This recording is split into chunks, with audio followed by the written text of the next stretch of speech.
Hi, good morning, everyone. Happy Friday. I hope you are having a fantastic day today. And I know that for one, I am so excited. It's school holidays and it's been a really rough term. So I am looking forward to relaxing and sleeping late. It's going to be fantastic. Today, I've got with me Charissa Bloomberg, and we're going to be discussing building mental resilience.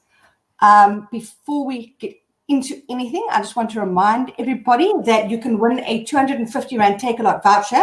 You can join us live in video so we can chat face to face, and you can share your thoughts, ask your questions, anything on the topic.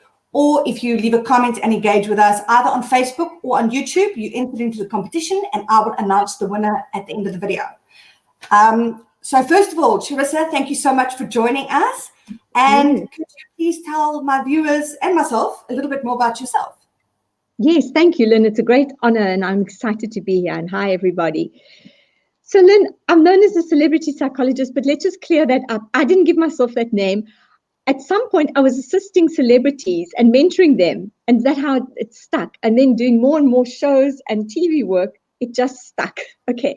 But my main focus is to look at integrity and at this point, mental resilience and mental health, and working with EQ and working in corporates when I did corporate training before COVID, and just lots of shows and lots of guests, everything around psychology and health. But integrity is the speciality.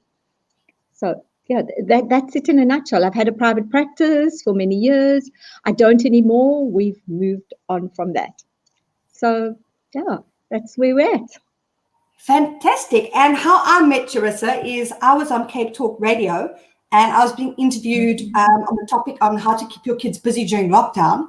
And before I went live, I was listening to the radio and Charissa was on the interview before me and she was talking about, it was, what was it? It was families, blended families. And I was like, this woman is fantastic. I want her on my show. And she gave her number at the end. And I phoned her. And then only after I'd spoken to her and booked her for my show, I looked her up online and I'm like, she's a celebrity. And I'm like, I just spoke to a celebrity. I think it's great. I love it. I'm not really a celebrity, but it sounds good. You know, you have celebrity chefs, so why can't you have a celebrity psychologist? No, totally. Thank totally. you. And Thank my you for that. Mom, you're famous, you're on YouTube. And I'm like, yeah, but not that many people see me there. So I'm not exactly a celebrity. Anyway, back to our topic. So I would love to know from you, let me get my banner up. What exactly do you mean when you talk about mental resilience? I just have to pause there because you know me, I'm natural and spontaneous. How amazing you've got this banner. You know me, I'm so challenged technically, very professional. Okay, so what we mean about mental resilience is how you're able to cope under pressure, during loss, with anxiety, with everything that's going on. How can you cope mentally and emotionally? And it's a difference between actually being in victim mode or being able to say, this is what's happened to me and I'm going to cope with it and I'm going to be able to adapt to it. And being able to adapt is part of emotional intelligence as well. So, I mean, we'll delve into it and we'll talk about some skills, but mental resilience is so needed right now, not only in South Africa, I mean, in the world. Okay, boom. You just went into my next topic. Oh. So why is mental resilience so important right now? Okay. So here's the sad thing, Lynn. We're now a year into COVID and a year with this pandemic where everything has changed. Our norm has changed. We've all known people who have died, and heaven forbid they've been family members, and I send condolences if they have. We're dealing with loss. We're dealing with anxiety. We're dealing with job loss. We're dealing with financial issues. Everything that we have ever known has changed. I mean, it's changed us mentally, emotionally, physically. It's broken up families. It's disintegrated families. I mean, just being able not to touch the people. I haven't hugged my mother and kissed her in a year. That's huge for me. So it's got to us on every single level all over the world. And what's important for me, Lynn, is we all went into what we must do physically. And I agree with that. We sanitize and the masks and we know all that and social distancing. At the beginning, I've been screaming. Nobody spoke about mental health. And CNN said recently, mental health issues is going to be the biggest pandemic that's going to come out of 2020 and now 2021. And sadly, we've seen that. We've seen it with anxiety. We've seen it with suicide. We've seen it, so sorry, I'm going off on a tangent. Our whole world has changed. And if we don't have mental resilience, we're going to just crumble. Yeah, I totally agree with you. And I haven't seen my mother. What I did when I could see there was going to be a lockdown in the middle of March, when Ramaphosa announced schools were closing, I just immediately packed with my kids and we just went to my parents' farm and we stayed there for 3 months before coming home. And I think, it was amazing spending that time with them. But the shock and I felt completely, what is it called? Overwhelmed, you're not in your own body, you're kind of watching. I dissociated. I felt completely dissociated driving to the farm. And like when we got there, the weather started changing and I realized that I only packed summer clothes because you don't foresee how long it's going to take. And then you couldn't buy clothes in the shop and it was crazy. But when we left my parents, I knew that we don't know how long this is going to take, and we don't know whenever we're going to see them again.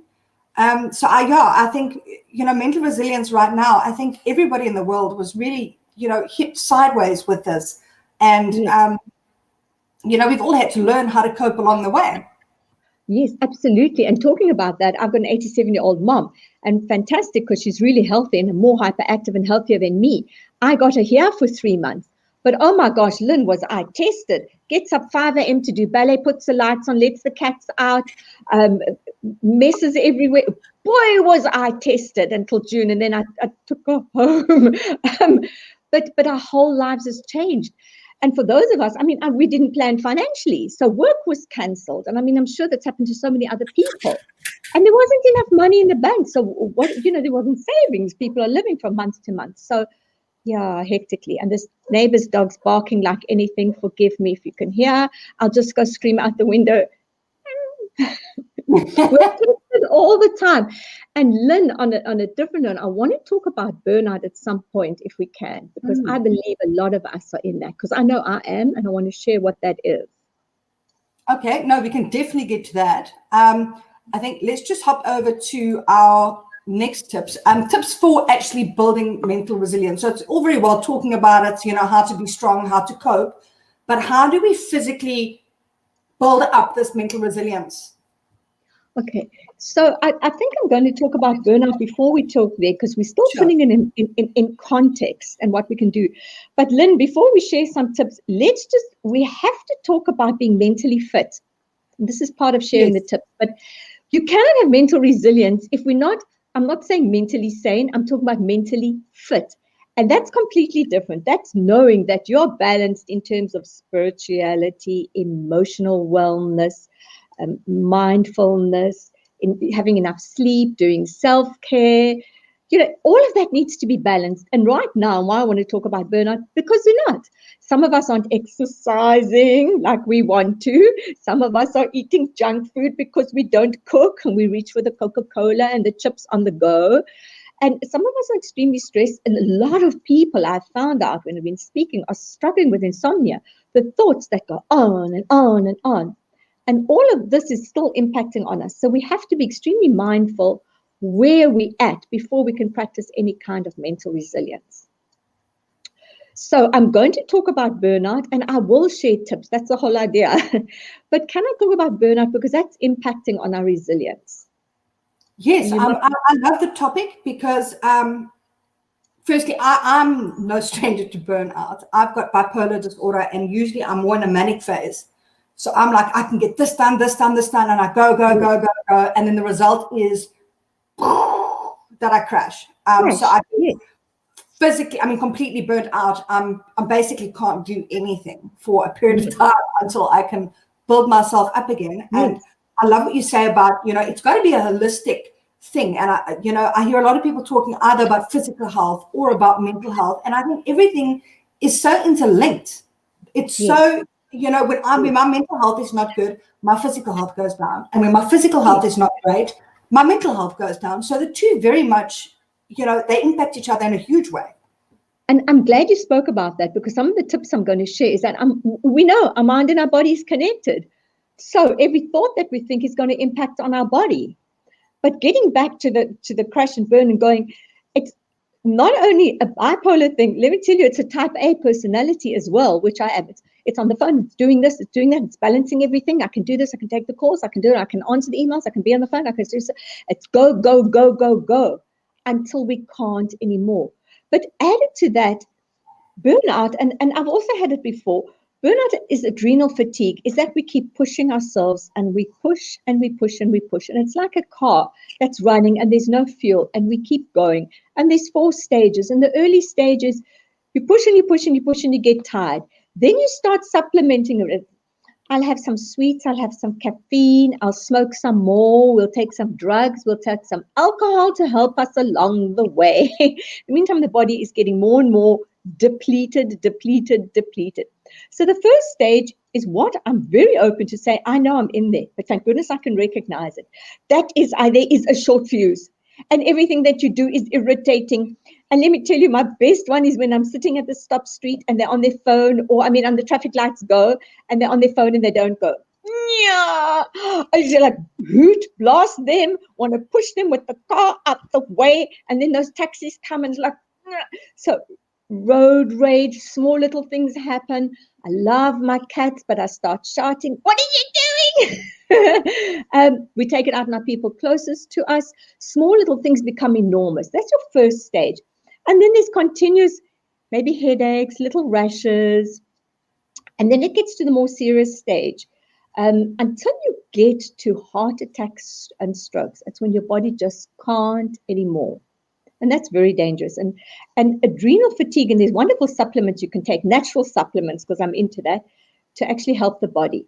But be very, very aware if you're in that stage. And it is my personal, professional opinion that a lot of people in the world are in burnout, adrenal fatigue, and they don't even know it, because this pandemic is not going away and we think there's a third wave. We're exhausted, we're tired, and we're irritable. So now you want to build mental resilience. No, I can very much relate. And I felt, how do I put this? I felt that I've had, while I've got maybe more challenges than a lot of people, because I'm an addict and an alcoholic in recovery, so I've got to continuously work my program, and my natural coping mechanisms are not healthy. So I've got to pull myself back and physically say to myself, don't do this, do this, because I've learned. And also I've got bipolar disorder. I suffer from insomnia. I've got a lot of challenges, and I know a lot of people have a lot of challenges, but I've also, for the last 13 years, been on a mental health journey that has been the most incredible thing, getting clean, working my program.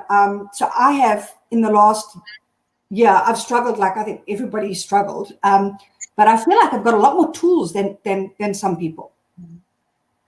And you know what I love about you, Lynne? And I just, your energy is amazing, firstly. And I love that you're just vulnerable and you're just out there. This is me and this is what I have. And I'm continuing a life. I'm happily married. I have kids. I'm balanced. And I just, it's incredible. And I think we love you for sharing who you are and the tips and the strengths that you built. Because, I mean, you could talk about mental resilience yourself. You don't even need me. Well, no, I do. And I think this is an important topic. And I think what you've said now is that, yes, I'm mostly balanced. I'm mostly happily married. Not 100% happily married, mostly. I'm mostly a calm, patient parent. But I think it's important to let people know I'm not perfect. I make complete stuff-ups. I have ups and downs. I have lows. I have struggled. And a good example I've just shared on my website, I published a post yesterday.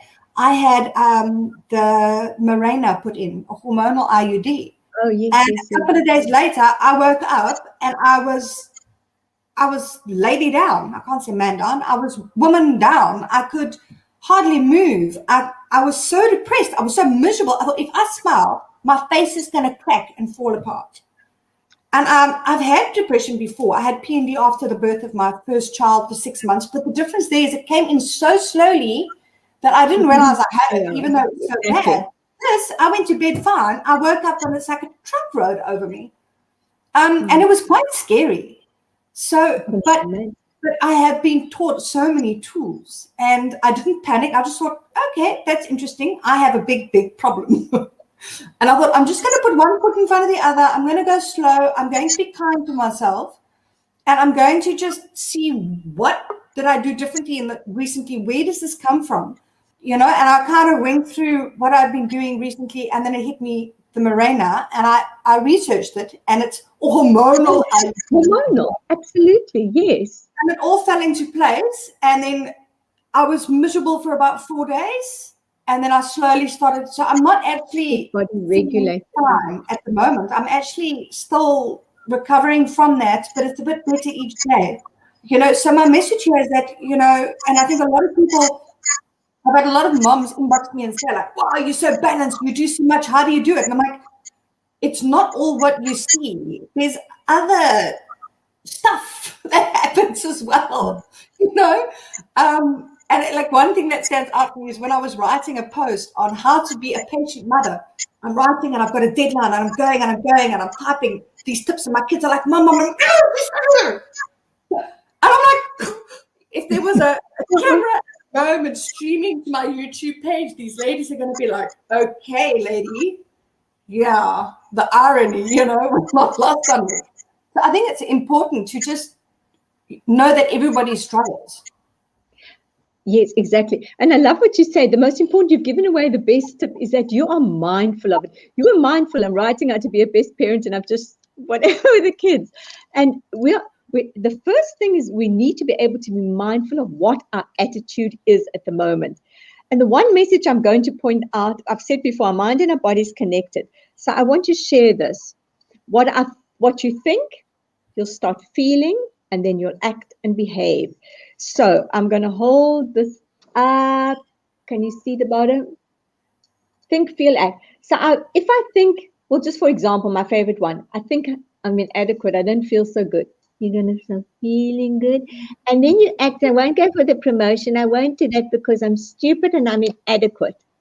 So the power of the thoughts, whatever you think, you start feeling like that, and you act and you behave. And here's the whole thing of this entire session. We have to understand that I am the gatekeeper of my thoughts and emotions. I am going to decide what I'm going to think. And that sounds crazy. Yeah, when my thoughts, I can hear people saying, you're the gateway and you decide what you're going to think. And that's the first thing. Because if you're going to have resilience, you need to understand, are you thinking, I'll never be able to do this. I can't cope. Life is so bad. Everybody's dying, which they are. But what am I going to do? And you've got to listen to those conversations to ourselves, because they're going to bring you right into a downward spiral. And there's something called internal and external locus of control. Not the locus of control. And you can Google it. It's wonderful. The person with external locus of control, say during COVID, would blame God, the universe, the Chinese, the animals, the world, blames everyone this has happened. But the person with internal locus of control will say, this has happened and I'm not going to change it. Now, what can I do? What am I going to do? And that's why you see some amazing stories. People have lost everything and it's very, very sad. And the others have said, okay, I'll just start doing this and I'll just start doing that, and it takes off. And there are those that, I've got hardly anything, but I'm going to cook meals for others.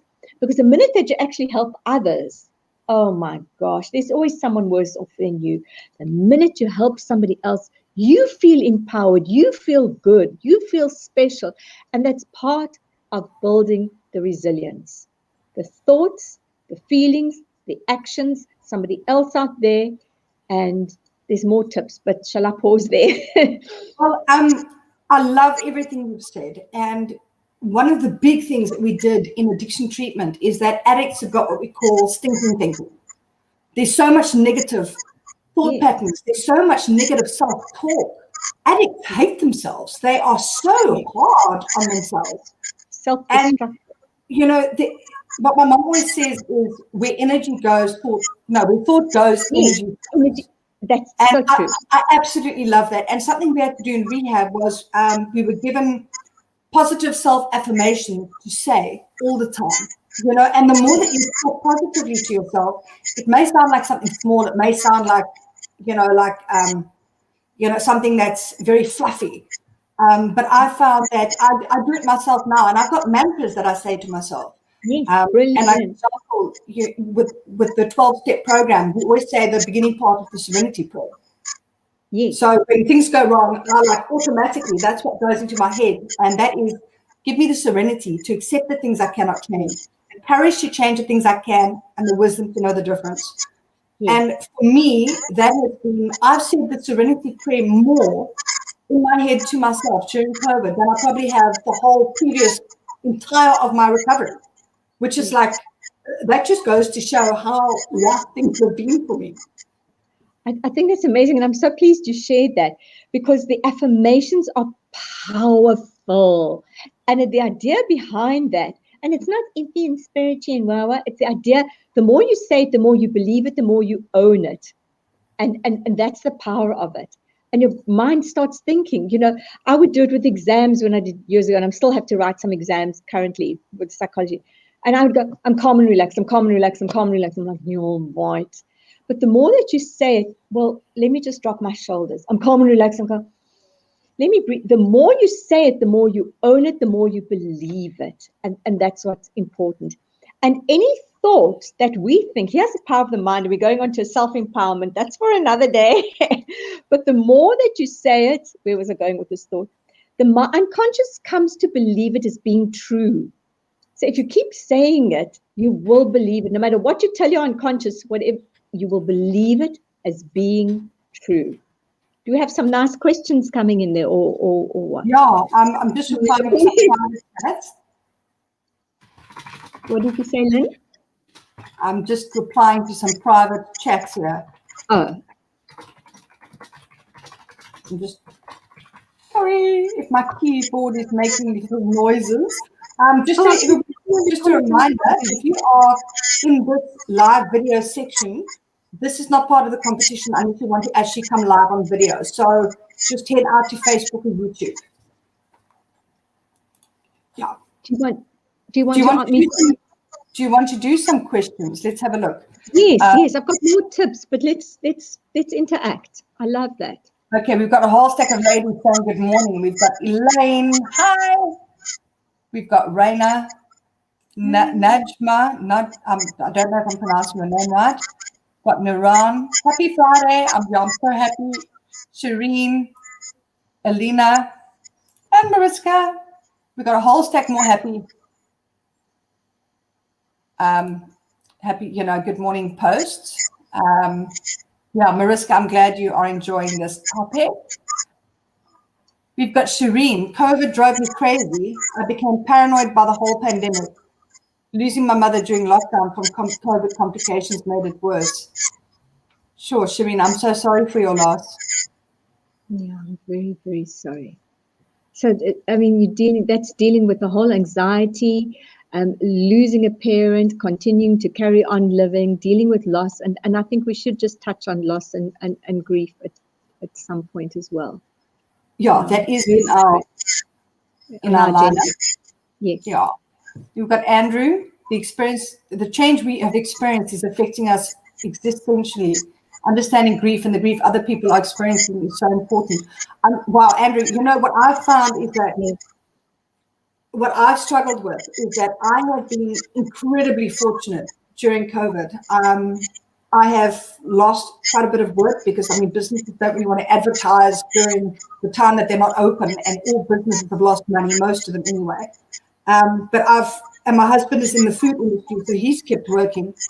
But for me, it's almost like the whole world is grieving. And I see people that I care about suffering and losing, so what I'm experiencing is not close to what other people have, but that whole, so much grief and so much loss has made me feel it's so much. Yes. I'm going to pause a moment. I want to talk about that. And first, say hi to Andrew. He's a colleague and a friend, and I want to be doing some shows with him. He has the most brilliant mind. I didn't know he was going to be here. Thank you, Andrew. He's got so much. I did a spa interview with him. Brilliant man. But here's the thing, and I'm glad he brought that up. Thank you, Andrew. But the whole world, when you're a sensitive soul, like some of us are, the world just becomes too much for me. And if you're on social media all the time, this one's died, that one's died, the people that we know, high profile people, friends of friends have died. It becomes very overwhelming, Lynn. And if you're struggling with your own issues, and then you see that, you can be sucked into a black hole. And it's not to say we don't care and we're just going to shut them out. And it just becomes extremely heavy. And it affects us mentally, physically, emotionally, and then we start in a downward spiral.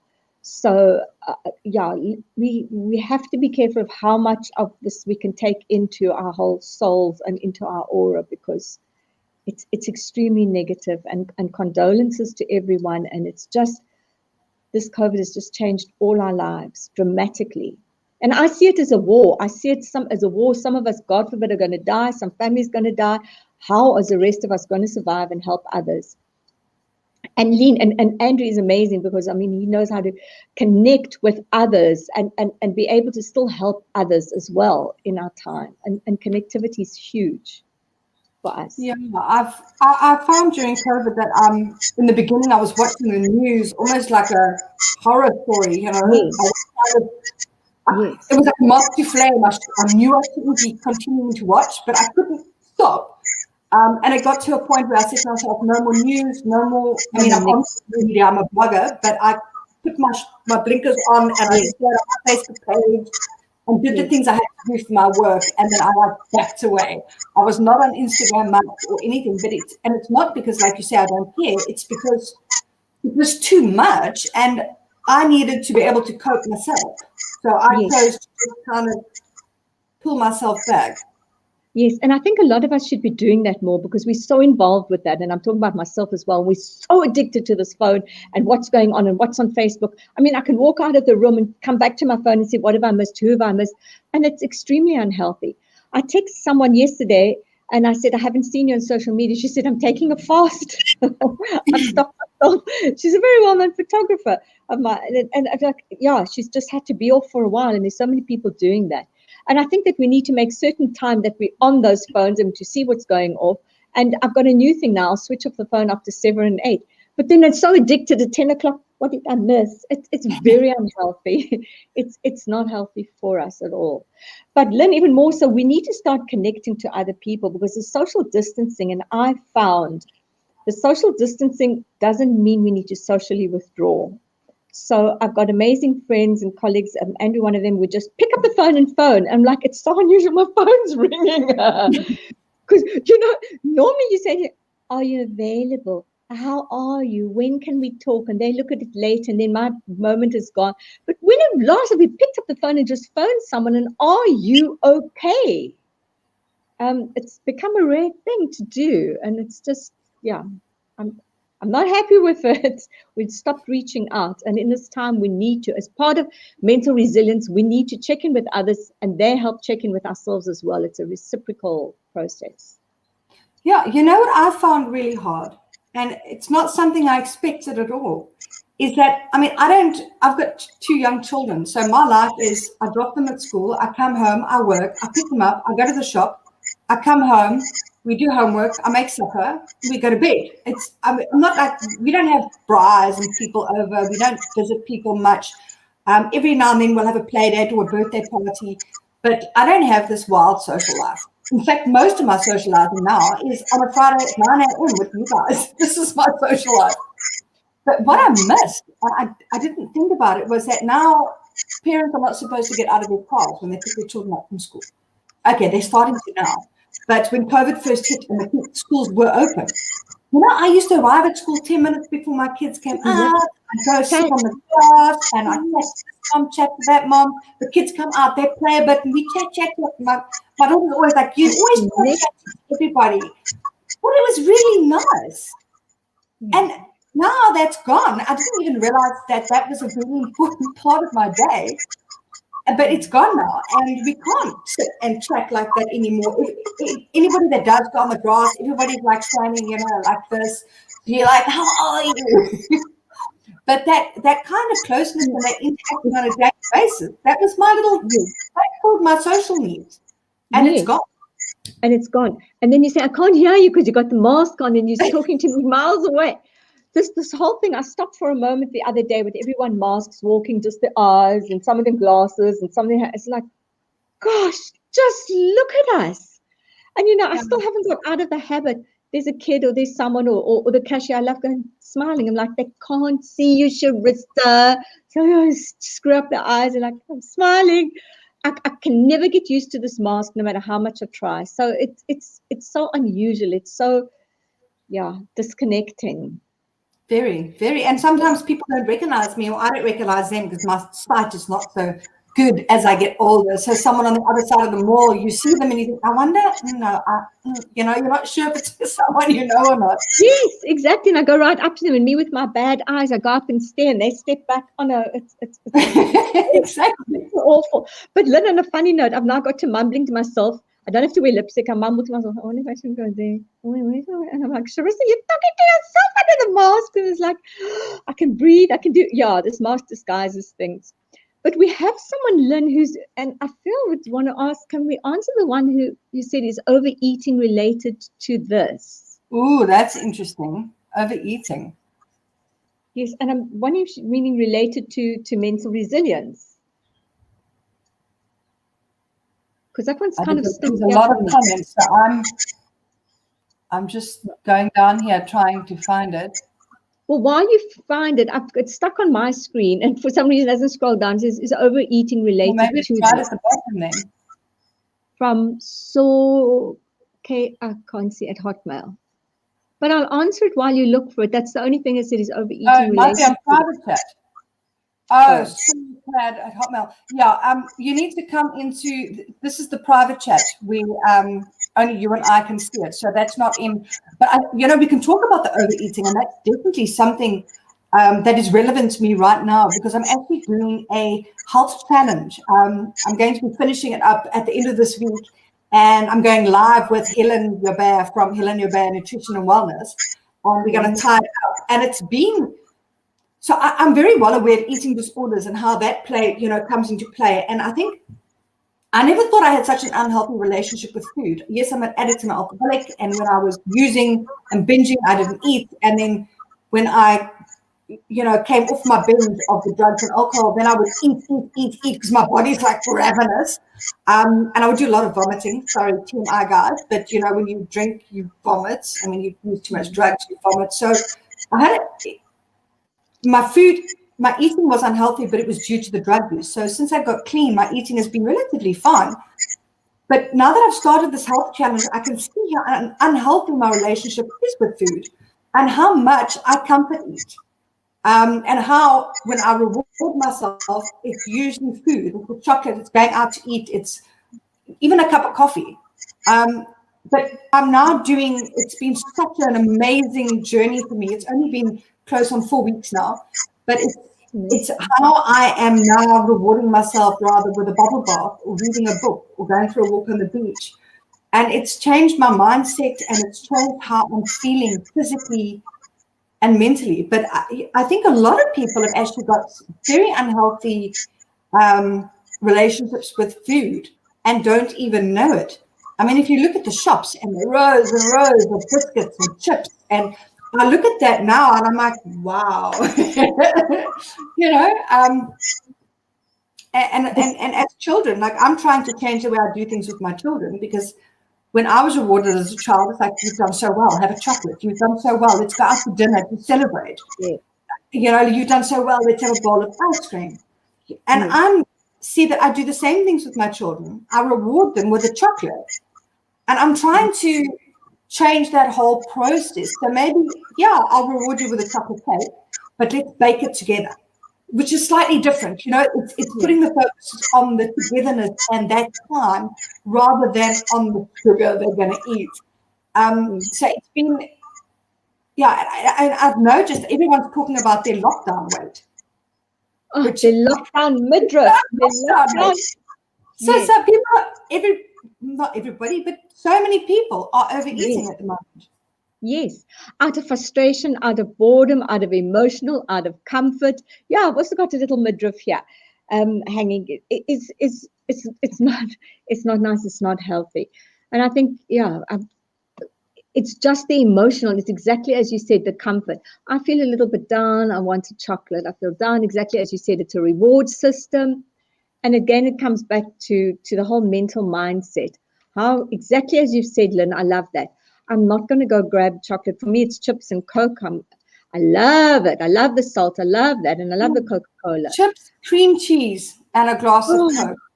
Oh, let's you not make do another bit of Coca-Cola. Yeah, but it's an addiction, and it's just I crave that, and I crave the caffeine rush because then I can run around some more and be mindful. But I think it's about developing healthy habits, and that's critical, and that's crucial. And I think I've got Deshni here that's added a comment that's quite, I'm going to read it out. Deshni says, I'm struggling. I can't cope. Insomnia, panic attacks, anxiety. Taking prescription meds, but I don't think they are helping much. It's more addictive than anything else. I have 2 young kids that depend on me, their mums. So I try my best. But when I'm not busy sorting the kids or the house, then I get the panic attacks. And it's so difficult to overcome, especially at night. I just cannot get my mind to shut down. Overthinking, overstressing. And this advice and support from others will make a big difference. If you're talking about addiction, Deshni, I love the definition of addiction that I often share with people is addiction is using something outside of yourself to make yourself feel better. And this can be food, like we've just spoken about. It can be drugs. It can be prescription drugs, alcohol, sex, exercise. It can be social media. It can be absolutely anything. Facebook, gambling, relationships, absolutely anything. If you use anything, look, we all do something to make ourselves feel better. But if you're hooking onto some sort of action or some sort of thing to make yourself feel better, then there is a bit of a problem there. It means that your coping skills and your coping mechanisms are not great, and you need to just kind of see what you can replace that with that will make you feel better.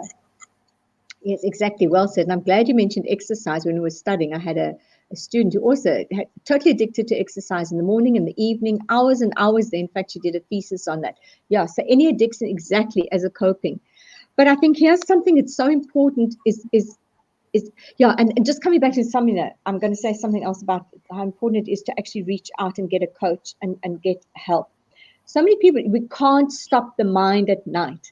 And then we watch the TV, and then we take anything to knock us out. And then we wake up drugged and exhausted, or you're not getting enough REM sleep. Insomnia is huge when the mind just goes over and over and over and over. So firstly, I want to say in terms of that mind thing and worry, because we're all worried, we're all stressed, we all have anxious, we all anxiety, we all have fears. I spoke about this on the radio the other day, dealing with fears. When there's worries and fears, put yourself down and sit yourself down and say, like Charissa, for the next half hour or hour, whatever it is, I'm just going to worry. I'm going to say, what if, what will I do? What happens? Oh my gosh, I'm so worried. I'm so anxious. And then after that, I'm going to stop it and I'm going to see what I can do about it, or I'm going to move on, or I'm going to walk, exercise, and move away from it. Give yourself a worry time. It's so important that, and then we leave it. But someone wrote, I can't claim this is mine, someone wrote, worries like a rocking chair. You rock forward and back, and you get nowhere. You're going nowhere. So worry is important. But what I want to say, and this is really powerful, is for those struggling, reach out. If you can't afford a psychologist, a shrink, a coach, so many people who are counseling for free. There is SADAG, South African Depression and Anxiety Group. I phoned to test them to see what they offer. Free counseling, amazing. There's a place in Woodstock, the counseling hub, which charges, I think, only 50 Rand for an hour. There are people out there to reach. You can't do this on your own. If it's not helping with drugs and it's not helping with feeling overwhelmed, reach out. There's always someone to help, but don't keep it to yourself, please. It's not healthy. Charissa, I love everything you've said. And when you were saying about set yourself a worry time, I promise you could have been my mother sitting there. That is the advice that she gives. You've got to give yourself some worry time. Yeah. And I think I suffer from insomnia, and it's amazing because I'm so busy all day and I'm busy doing this. You don't have time to think about it. And then you go climb into bed and shut everything, and you're like, boom, all the stuff comes and your week goes. So I think giving yourself a worry time during the day gives you time to worry. And then at night, you can just peacefully go to sleep, or hopefully. And also what works beautifully is journaling. So yes, you need, you've got so much stuff in your head, you've got so much anxiety. And if you just free write, so don't think about what you're going to write, just get your pen and just go. Some of it doesn't even make sense. You can do it messy so no one can read it. That's what I do. If someone had to, I don't have to worry about anybody reading my private journals, because I tell you one thing, you cannot read it. I can't read what it says. And you just vomit it out onto the page. That's a fantastic tool. And then also what I wanted to say is, you spoke about telling somebody. And here's another addiction quote, is you're only as sick as your secrets. And I shared my experience last week of such a sudden depression that came out of nowhere. I took a day or two to process it, to try to figure out what was going on. I didn't panic. And when I figured out what it was and could see clearly the bad space I was in, I spoke to my husband, I spoke to my mother, I spoke to my cousin, I spoke to some friends in recovery, and I said, I don't really want any feedback. I just want to tell you I'm in a bad, bad place. And it's concerning, but I got this, and I'll touch base with you. And it's amazing, a few hours after I shared that, I shared with my husband, and then I shared with my cousin and everybody on the Thursday night. And the Friday morning before my live video last week, I phoned my mom quickly and I just said, listen, I just need to tell you, like, it's bad. And I just need to tell you that I am coping with it. I'll deal with it. And I put the phone down. After my live video, and I shared about it in my live video as well, after my live video, I could feel a distinct lightening of it. It wasn't like I wasn't better, but I could feel something starting to give, something starting to shift. And I really believe that was because I went and I told people. Yes, you offloaded, and I love it. And everyone, I've only got a few who I can do this to. You just want to phone up and say, you can't believe what just happened to me. Yada, yada, yada, yada, yada, yada, yada. And like, okay, I feel better now. And sometimes all I have to do is listen and say, it's okay. There are very few people. But as a psychologist, you can't do that to too many people, because they say, but you know what happened to me? And then I go into the psychologist mode and I start counseling, and it's like, and often you've got to be careful who you tell. I mean, not only just for confidentiality, but they don't know what to say. Some people want to fix it. Some people want to offload and say that my problem's worse than yours. And the worst is on social media. I spoke about this also on the show, anger on social media. If you say, I've just had such and such, and everyone says, oh, please get over it. There are people dying, get over it. So there's some horrible people on social media where you want to share it. But it's my reality. It's my life. It's stressing me now. Never mind if the world is dying. This is my, So yeah, have a few close people, have support. One or two that you can actually trust. And there aren't too many of that around. But Lynne, in terms of the next skill, can we just talk about PPE? You know how we put that PPE mask on and we go out there and we do that? There needs to be a psychological PPE to protect yourself. Okay, so, and that literally means getting up in the morning and being mindful and checking in with yourself. Where am I in terms of my attitude and my PPE? What am I putting on mentally, emotionally? And I can give you an example. You wake up and you say, okay, stupid cats ran over me the whole night. I haven't slept well. I've been up worrying. Somebody hasn't paid me and I'm stressed out of my mind. And today I must be very careful. I'm going to help someone, but I'm irritable and I'm tired. So let's breathe. You've got to know what mindset you're in. That is your psychological PPE that you're putting on when you walk out the door. Because there's some miserable people out there. And there's some miserable people when you go shopping as well. And everybody seems a lot is miserable. There are some nice people. But I'm just saying, let's be extremely mindful of PPE. And even more so, when you're not mindful and in the moment, here's the thing. So I've got the mask and I'm doing, I still like to, so only time I can get asked to go to the shops and buy a few little things, some food. And I'm out there and I'm pushing the trolley and I'm like, wait, there's a cat hair in this mask. And I take a finger and where is it? And I'm like, Charissa, you've just touched everything and you've taken your finger and put it in your mouth to get rid of a cat hair. What did they tell you about putting fingers in your mouth and your nose and your eyes? So, I mean, they was hysterical. And of course, the next few weeks, oh my gosh, have I got a sore throat? Am I all right? And then it happened again. These cats. Then I was like shopping again. And then I think now there's a cat. I was saying, what are you doing? So we need to be mindful all the time. What am I thinking? What am I processing? Where am I at? And it's exhausting, but we have to do it.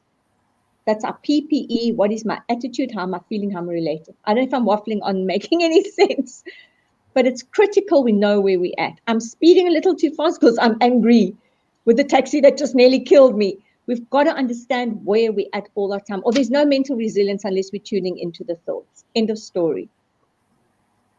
Totally. And I like what you said about people. I find that I find that I like to hang around people that are like-minded, people that have got the same positivity. Oopsie, the phone's ringing. Oh, sorry. I like to hang around with people. I think that might be my kid's school. I might have to phone back. Anyway, I like to hang around people that are positive. Or you want to take it in and out. Not necessarily positive all the time, but there's some people that I call soul suckers. And they're just negative in everything they do. And every time I see this person, they always suck. Like, I'm happy and I come across this person and they're like, no. And I'm like, the rest of the day, I'm like, there are some people that are just like that all the time. And I think it's important to know who is your support network, like you said, and what are they going to do? Like my mom, she's fantastic. I love my mother. I felt like when I phone her now, and I'm like, I said this. She says, "Are you having an emotional vomit, or do you want me to respond?" Because what do you need from this? Okay, you can just give another tip. I'm going to put myself on mute because I think it's my kid's school. Please answer, and I'll continue talking. Go. If I can. Okay, so now I'm all alone. I had a colleague, a friend at university, and she would do the same thing. We need to be very, very careful of who and what we're taking in to our future. And I had a friend, every time would suck the life out of me. You'd phone into, I'm never going to get married. I'm never going to meet anyone. Life's just terrible. And she's one of these wealthy people. And I'm like, no, you know what you can do. And you give all your energy. And they literally suck the life out of you. And then you come back the next week. How are you? I'm never going to get married. I'm never going to meet. So we need to be very careful. I have done something, and I don't mind being criticized for it. I've deleted the negative people after I've tried to help them over and over and over again. And they suck the life out of you. I need to protect myself and my soul. And recently, I want to share this because this is a funny thing. And I'm about integrity. It's about speaking the truth. Recently, literally 15 things. Are you okay, Lynn? It was the same. And then I forgot to tell my son's teacher that my sister-in-law is picking him up. Okay. So I just sent a message. Sorry about that. So we were talking about those people that suck the life out of you. And I've decided I've got rid of those, not because I'm selfish, but because I've tried to help and that they enjoy being in victim mode. Then they must do it on their own time after you give all your energy. But Lynn, I want to share something really that I didn't know I was going to share, but I wanted to share this with you quickly. Something happened to me spiritually, and I want to share it. 15 things went wrong in my house. My fridge broke, my smoothie maker. I mean, I won't go to all 15. They brought the fridge back. It had a dent in, so they came it back again. The hot water, the whole cylinder, all the water leaked, the creepy stuff, the partition. I can go on and on.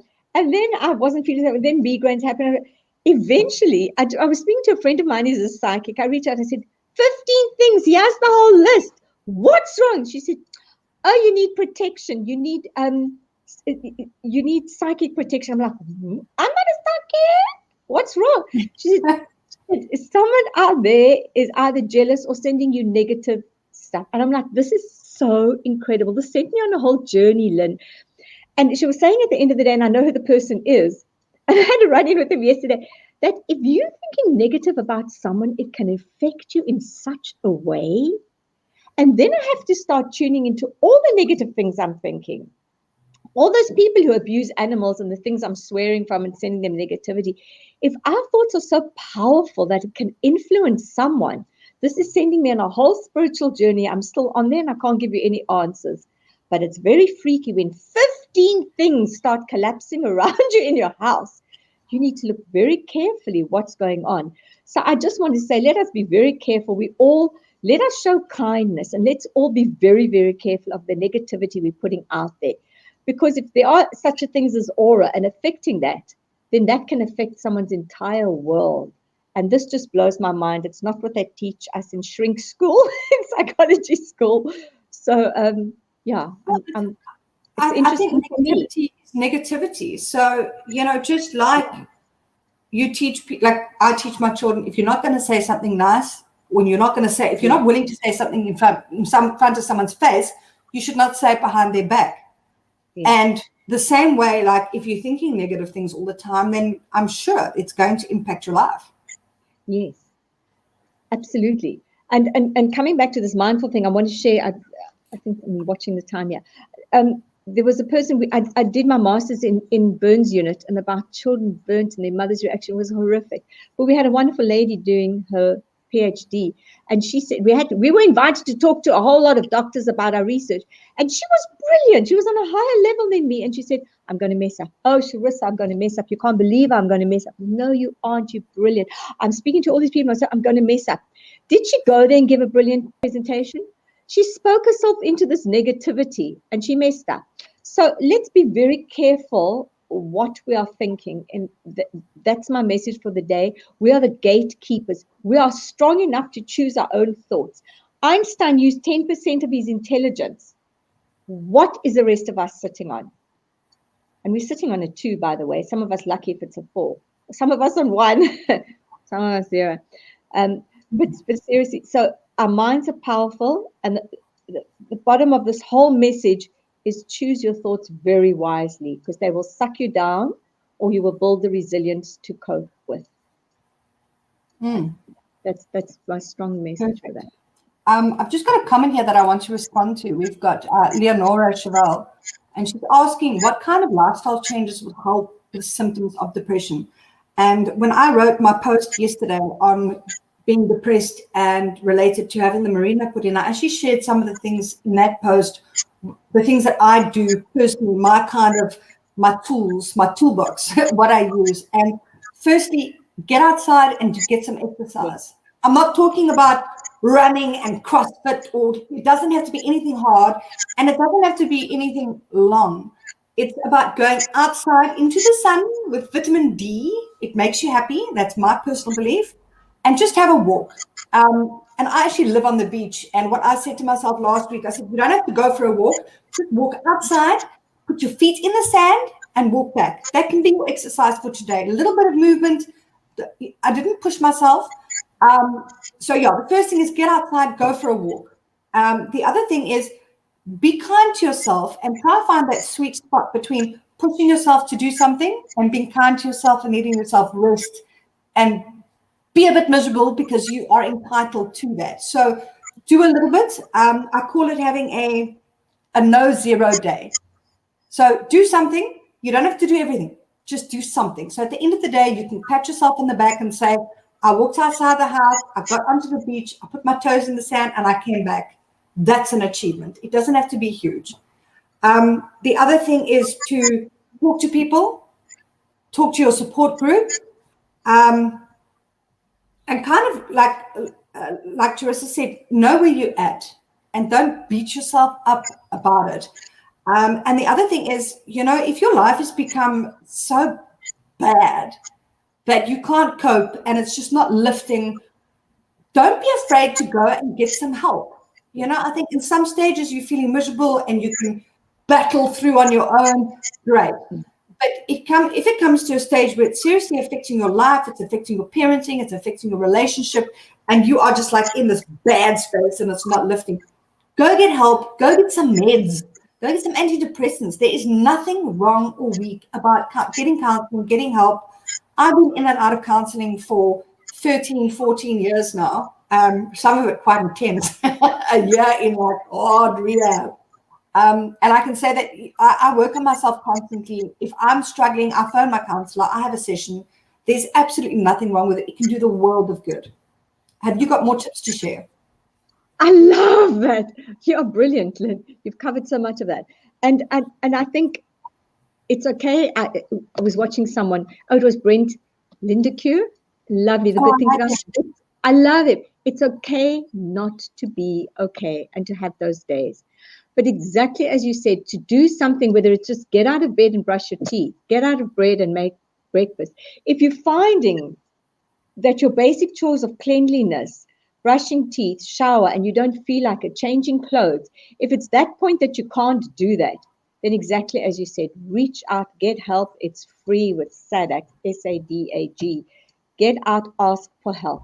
But everybody's going through a little bit of depression currently with what's going on. Yeah, totally. And anxiety as well. I never really struggled with anxiety, but I found since the beginning of lockdown, I started having anxiety attacks. I'll be walking down the road with my kids and suddenly I'm like, and it's not something I've never, I mean, I had that before, but I was on cocaine, so I don't think that counts. This was a natural sort of anxiety related to the pandemic, and it was not something I was used to. So, and I do every now and then get it. So I think everybody's struggling with mental health issues that they've never had before, which is a big thing. Yes, it's raising its ugly head. And as CNN said, and I've said this before, this is going to be the biggest pandemic is mental health issues. And remember, anxiety is linked to fears, and we're all having that. So we've got to understand, is the fear real or is the fear imagined? And that's very important to decipher both. Is there something else there? Yeah. But I think we're all struggling with anxiety, and we've got to just learn to breathe. And anxiety can also lead to OCD, obsessive compulsive disorder, dealing with a little child who's washing her hand. Oh, she's washing her hands at their raw. She can't stop washing her hands because she was told she must wash her hands. I mean, and children are resorting back to bedwetting stages and anxiety and missing friends and the school. And I gave a talk at a school, and it's just horrific how they're social distancing, how they can't connect, how their desks are apart, there's a lot of anxiety out there, and there's real and there's imagined, and we must get help. Yeah, totally. I just want to respond again to Leonora Chevelle here. She's asking, should depression be treated with medicine or psychotherapy or both? My personal view as a non-professional is that go for the therapy first. You'll be amazed at how much it can help change your mindset and the way that you're thinking. And if you are going to go for any sort of medication, it must be done in conjunction with therapy. A medication is not going to just magically, it's not a magic pill that's going to fix you. I really am strong on this. Medication must be used in conjunction with psychotherapy. So either go for psychotherapy, see if that helps, and you may need more help, but either psychotherapy or both. Brilliant, Lynn, and be really careful. I was dealing with someone who also had depression. She went to a GP and they gave her antidepressants. Boom, end of story.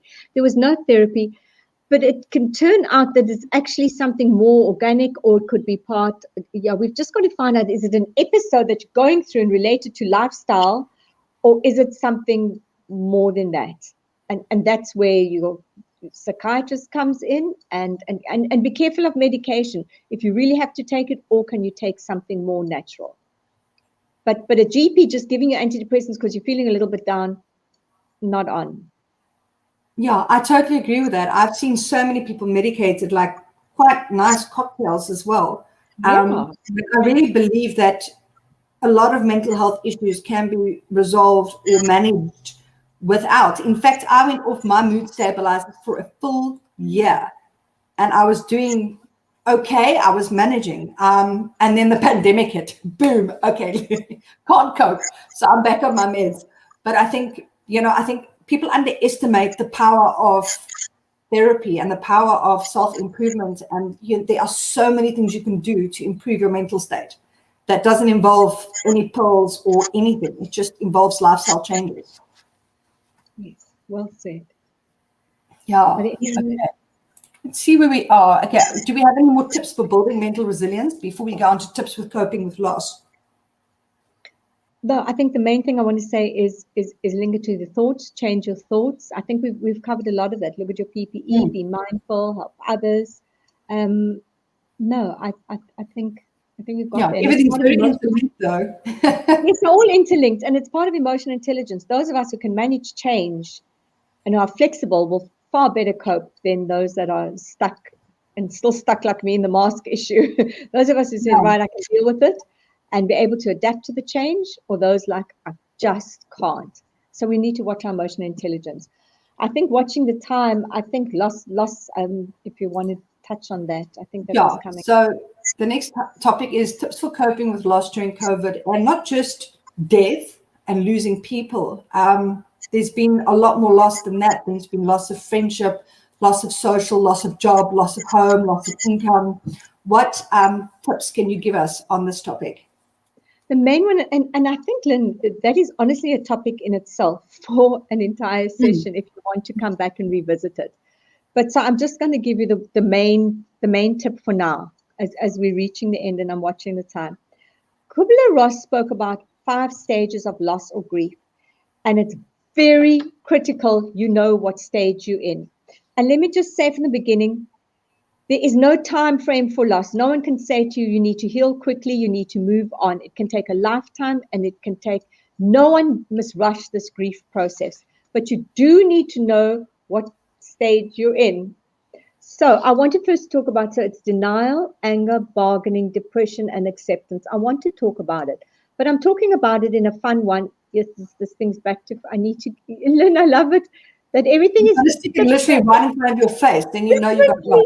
Oh, but I like to see where I'm pointing in case it's skewed. Okay, so I'm going to talk about this first thing, lightheartedness, a breakup with a boyfriend, denial. I can't believe he's done this. Oh, I'm furious.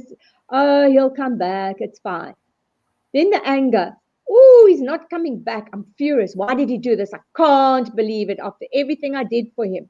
Then the bargaining. If I lose weight, if he sees me with someone else, if I wear my sexy clothes, then I can win him back. And then depression. He's never coming back. He's just got engaged. And then acceptance. I'm moving on.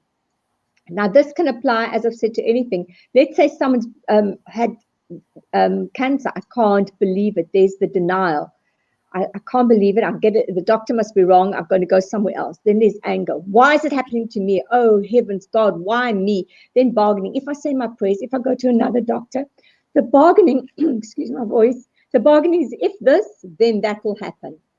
Then we hit depression. It's not happening. And then we hit acceptance. Now, this is the same with the death in someone. Denial,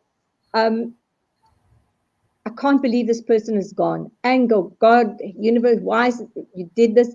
Please take this pain away. If I go on antidepressants, I can just drug myself out. Then there's depression, and then there's acceptance. Now, the thing, Lynn, is what we need to be very careful of is if I am in anger and the person who's, God forbid, dying is in depression mode, or someone is in acceptance, everyone can be in a different mode.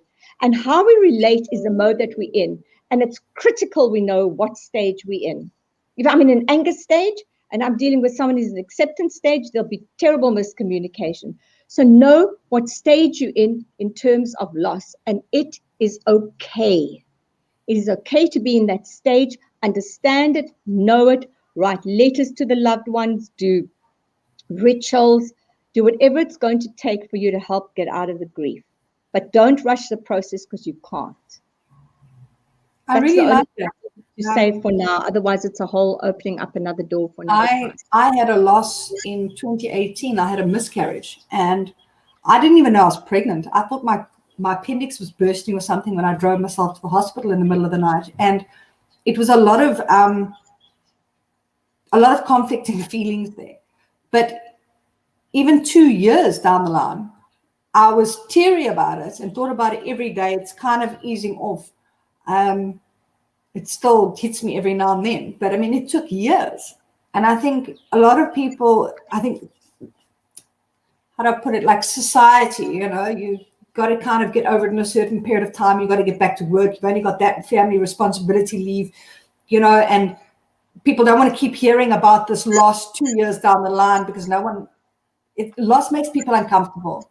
And I think what's happening now is that there's so much loss. Someone might have lost their job and their house and their father and not able to see their mother. And so it's all these different things. And possibly, I'm not sure how it all works. I'm not the psychologist, but possibly people are in this stage with losing their job and this stage with losing their father and this stage with losing their social life. So it's this whole boiling cauldron of stuff mingled together. Yeah, and then it comes a little bit like we lose our empathy or we don't know what to say. And people say the most silliest thing, move on. It's time to move on now. Get over it. We don't know how to deal with if someone says that and we say, I'm sorry, I'll keep you in the prayers. But I think we just need to be there to listen to each other and say, what can I do? How can I help you? What do you need from me? How can I be there for you?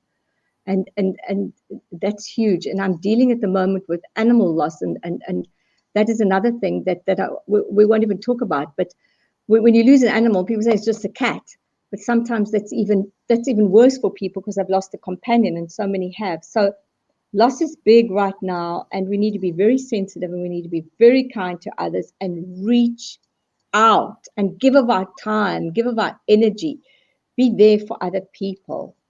And yeah, I think we've just become immune to it. Oh, shame. I'm so sorry. End of story. Well, you've shared about building mental resilience is that you said part of being strong and part of helping yourself is actually being there for other people. And once again, I'm going to take it back to my 12-step program because I think it's just fantastic. Step 12 is basically to share and to be there for other people. So you can become a sponsor or you can, whatever it is. Part of my 12 stepping is sharing my stuff. I share my stuff openly and honestly, and I get lots of great feedback with people that have been helped through that. And through sharing my stuff and helping other people, it's my program, it's my step 12. So it actually keeps me clean and mentally healthy. But I think, to reach out to other people that have also lost, that can be very healing. Yes, support groups. And again, I honor you and I salute you for your being vulnerable. But there's a process I do with psychodrama, and we, using role play as a form of therapy, blah, blah, blah. But we end off where people share what is meant for them. And in that sharing is the most powerful healing ever. So people need to reach out to other people and be vulnerable. We're all going through something. And someone everywhere is going through something. So I think, Lynne, for me, just wanting to possibly end off on this, let's understand the way that we relate to people. When we're ugly to others, when we don't know, we don't know what they're going through. That little cashier, that little person could have just lost their mother. Their kid could be, whatever. We don't know. And if we knew what was going on, we'd relate to them differently. So for me, it's integrity and it's about doing the right thing. Let's show kindness to others. Let's show that we can stand together. Let's connect.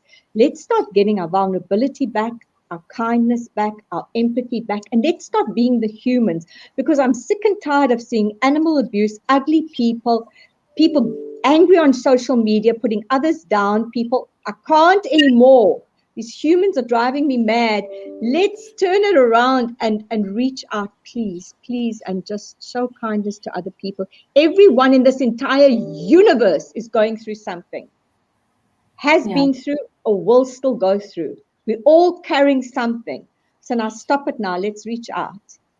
I totally agree with you on that. I'm finding that the more happy I am and the more happiness I put out there, it actually comes right back to me in abundance. And, I have gone through periods of depression, and I have gone through periods of obviously addiction, not being a very nice person, putting out a lot of hate, a lot of anger, a lot of negativity and soul sucking. I was a soul sucker and drama. And I'm finding the calmer and the happier I am, the more good stuff I send out, it makes me even more happier and more content. So I think that's a fantastic message. Just be kind, be nice.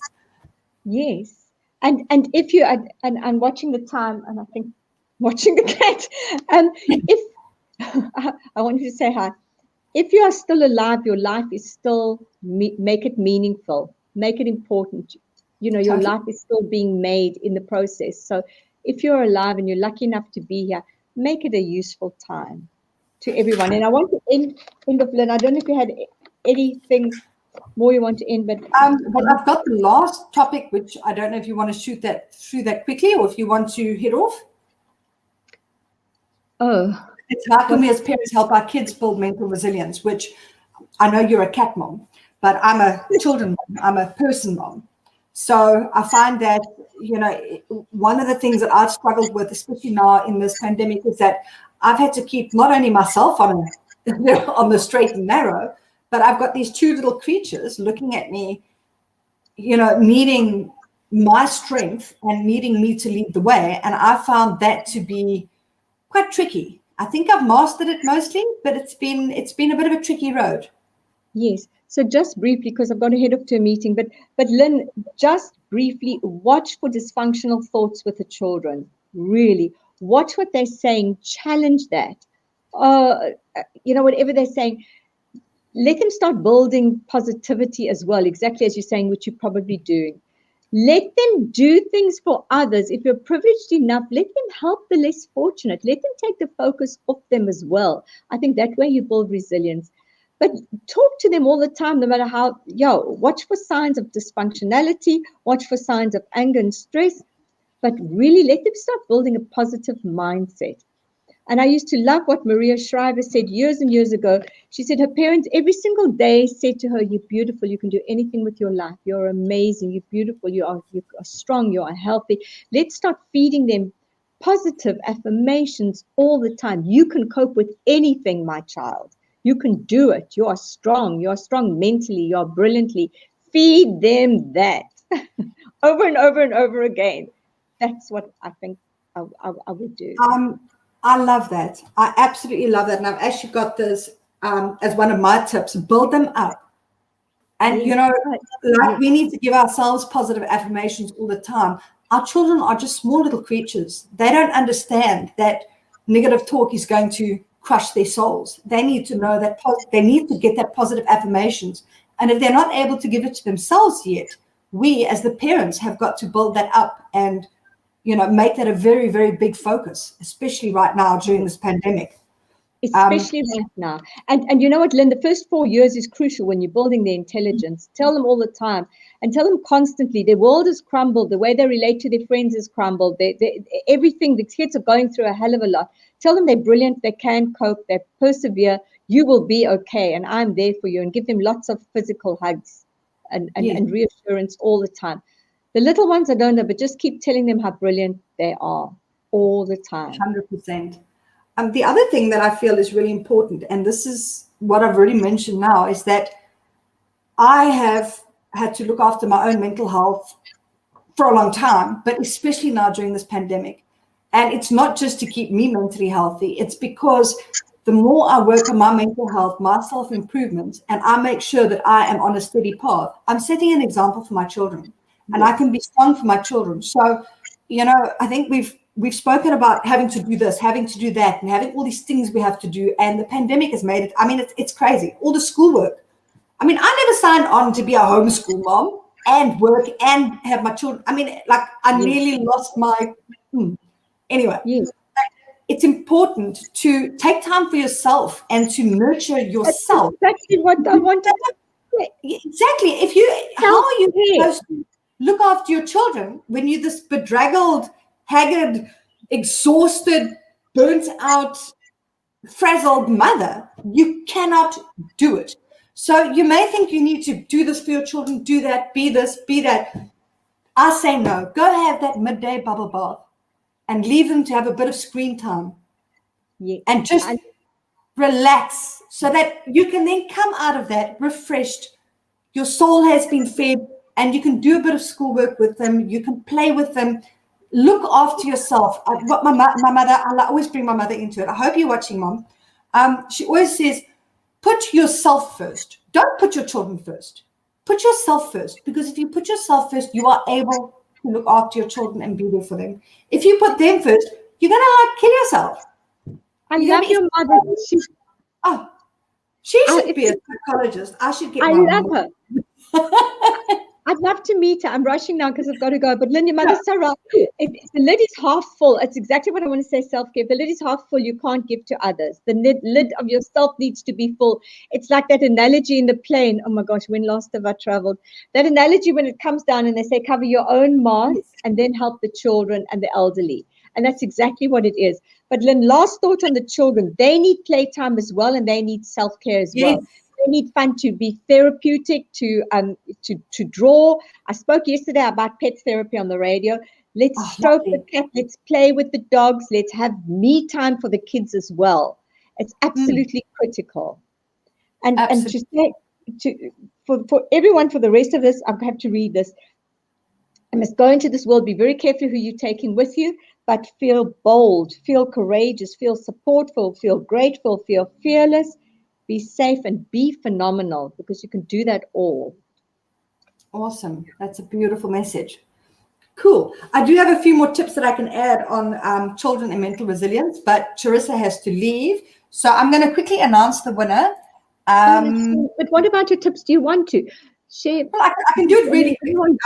Everyone wants to know. And I'm going to grab Caleb because he wants to say hello. He's at my feet. Say cheers. So while you share that, Caleb wants to say bye. Okay. So what I feel is, and Charissa did kind of hit on this, it's important to talk to your children. They all know that there's something like really hectic happening worldwide.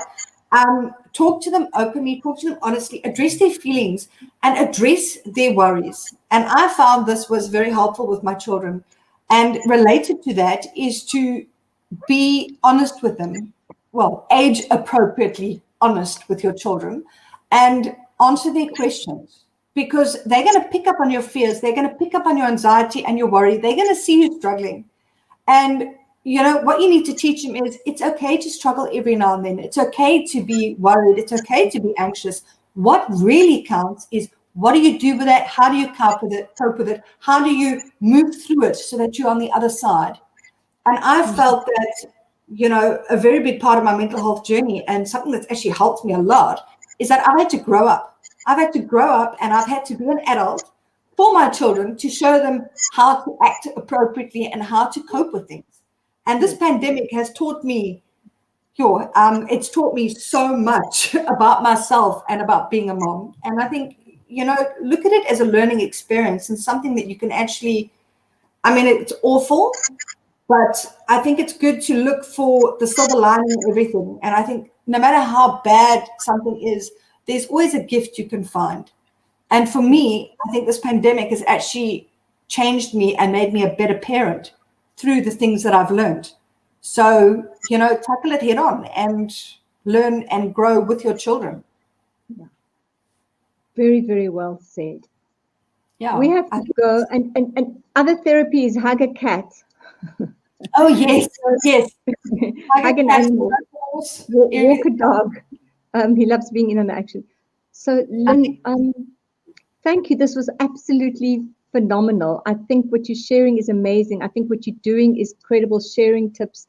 You don't know how many lives that you're actually saving. You don't know how many people you've actually touched by doing what you do.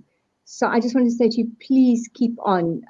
People are looking at you as a role model, and keep on doing what you're doing. And yeah, I'm really honored, and I'm really excited to have been here and share this space with you. Thank you so much for giving up your time this morning. It has been an absolute pleasure having a celebrity come join me live. How exciting. Yeah, it's been absolutely amazing. I've loved all of your tips. You know, when I heard you on the radio first, I thought you and I are going to hit it off. We can do great. Yes. Thank you. I'm going to create a blog post from this video, and I'll be publishing it hopefully soon on my website, and I'll add some links so that you can find Charissa online. Oh, thank you. And then I'm going to just choose a winner. I'm going to go with Bestie. Congratulations. You have won the 250 Rand Take-A-Lot voucher.